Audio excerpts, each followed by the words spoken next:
Assalamu alaikum everyone. My name is Mohammad Safiullah Khan and I'm a currently computer science undergrad student based in Pakistan. Right now I'm in my fourth semester and in this semester we have been offered a course named as database systems. To pass this course we have a requirement. The requirement was to submit a project by the end of our semester. So me and my groupmate Mohammad Fatima decided to build a banking solution app. Okay. So I'm going to introduce you this application. After some moments, let's talk about the technology stack that I have used to build this application. For front end, we have used Java Swing. For back end, we have used core Java, and for database operations, we have used MySQL. I would also love to thank my supervisor, Mr. Tahir Khalil, for his constant guidance throughout the project. Let's talk about the features we have implemented in this application.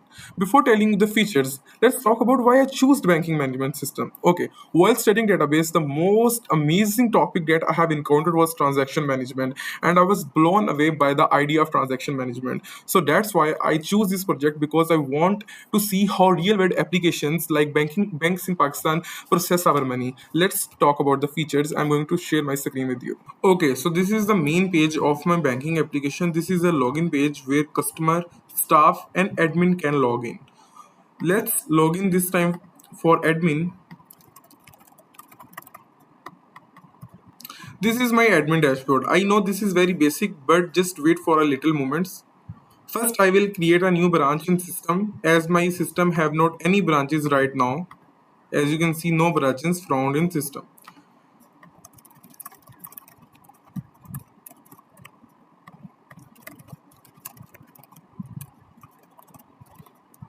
I have created two branches. I can update them both here.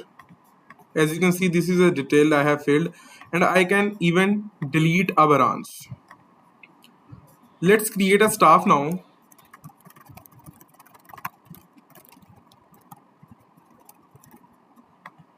I have the option to choose from the branch list. I'm choosing Lailpur Faisalabad. The moment I click on create staff, you can see I received a confirmation of staff created successfully.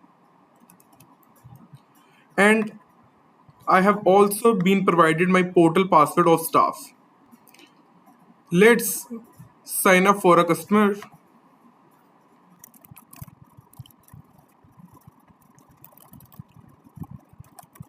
I have three options to choose as account type: saving, current, beneficiary. Saving and current are kind of same, but beneficiary is something else. I will show you beneficiary later.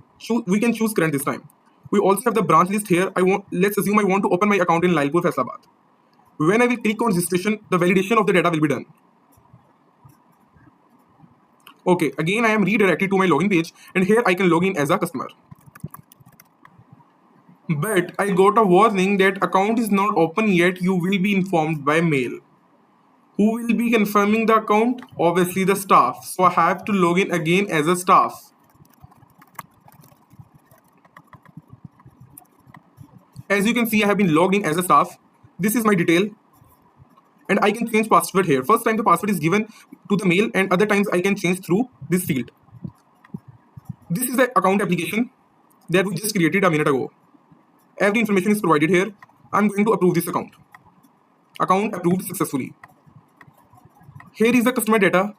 I can filter by CNIC and all other things. This is the account data. And staff directly will show the other staff that are present in the system. Right now there is only one staff. Again, I am logging out as a staff. Now I will log in as a customer. As you can see, I'm successfully logged in as a customer or user.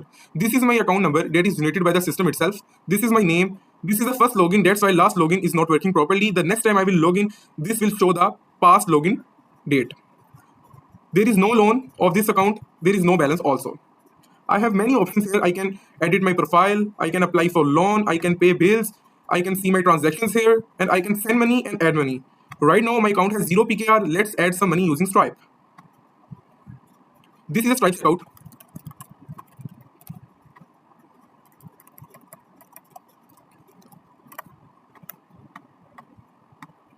As you can see, the payment is successful. We will be shortly confirmed by the system that payment has been confirmed. As you can see, we have dialog payment successful, check dashboard for new balance. We have added 10,000 PKR into our account. You can see the dashboard is being refreshed and 10,000 PKR has been added into my account. Let's apply for a loan. For example, I need loan of 2,500 rupees for the tenure of 3 months, and note is optional, and I need the loan for I need a personal loan, right? I can submit application here. As you can see, the application is being submitted, but it is not approved yet. It will be approved by the staff. I'm going to log out now and I will approve this loan. As you can see, I can clearly see a loan application of 2,500 rupees. Can you 3 months and purpose is personal. This is the account number from where loan application is being generated. I approved and loan is being approved and disbursed successfully. No loan applications in the system. As you can see, the outstanding loan is 2,500 PKR and new balance is 12,500 PKR. And here the loan is also approved. Remaining amount 2,500. I can even apply for more loans. Okay, let's talk about the beneficiary feature. I will again go into the sign up and I will create a new account, but this one will be beneficiary and I'm signing up in Madhali Road, Sahiwal.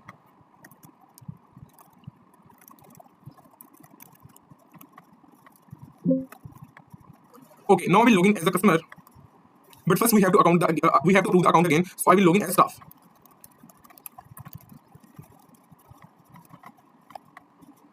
As you can see, I have an account named as typed as beneficiary, named as Tesco for the approval. I will approve it simply. See, this is my beneficiary dashboard and everything is 0 right now. But let's see some magic. I will now upload some bills. I can upload a CSV file.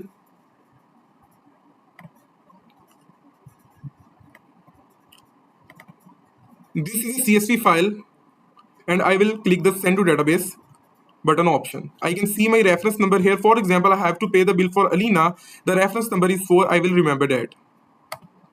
And 5 bills uploaded successfully. And all bills are unpaid yet. Let's log in as a customer. Let's pay a bill. I can see my all beneficiary list here, but this time I only have Fesco, that's why it is already selected. If I enter some wrong reference number, it will say no bill found for that reference. But if I enter 4, I can say Alina's bill is 2,100 rupees that is pending. I can pay it. And this is the payment done. Again, if I try to pay, bill is already paid and I can't pay the bill. And I can see in my transaction that there is a debit transaction of bill payment reference number 4 into Fesco account. And money must be deducted from here also. Let's verify this on beneficiary dashboard.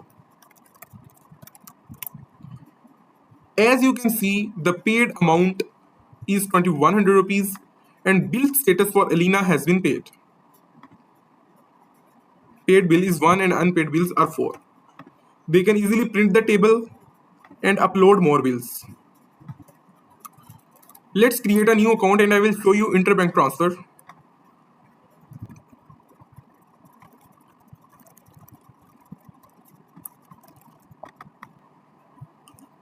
Let's approve this account from staff dashboard.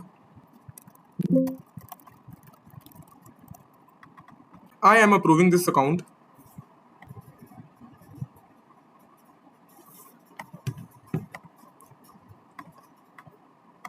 Now I will be again logging into an account that has some money. So as you can see, I have currently 10,400 rupees in my account. Let's send some money. This is the account number that have been generated by the system automatically for the test account I have created right now. For example, the account number is wrong. You can see account not found. But now you can see I have created account named as test. I can transfer some amount. For example, I transferred 90,000 rupees. It shows transfer is failed due to insufficient balance in sender account. And the transaction is being rolled out. This time I will enter a valid amount of rupee 4,900. And the money is being sent.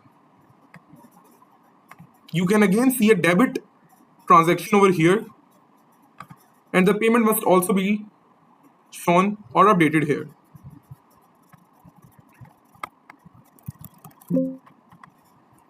As you can see, I received 4,900 rupees in this account. And in transaction, there is a credit transaction. This is all the features of my system that includes Stripe integration, mail notifications, and loan management, pay bills, and a clean UI and overall working of how money is transferred in our accounts.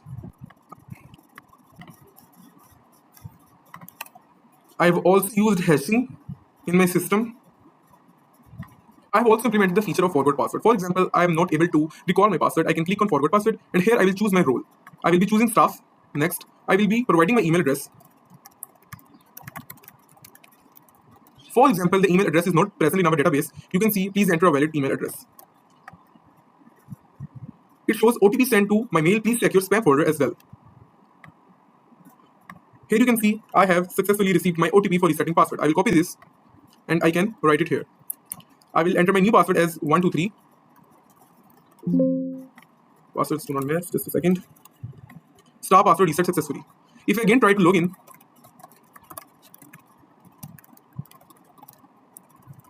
with my new password, here you go. Star dashboard is being opened.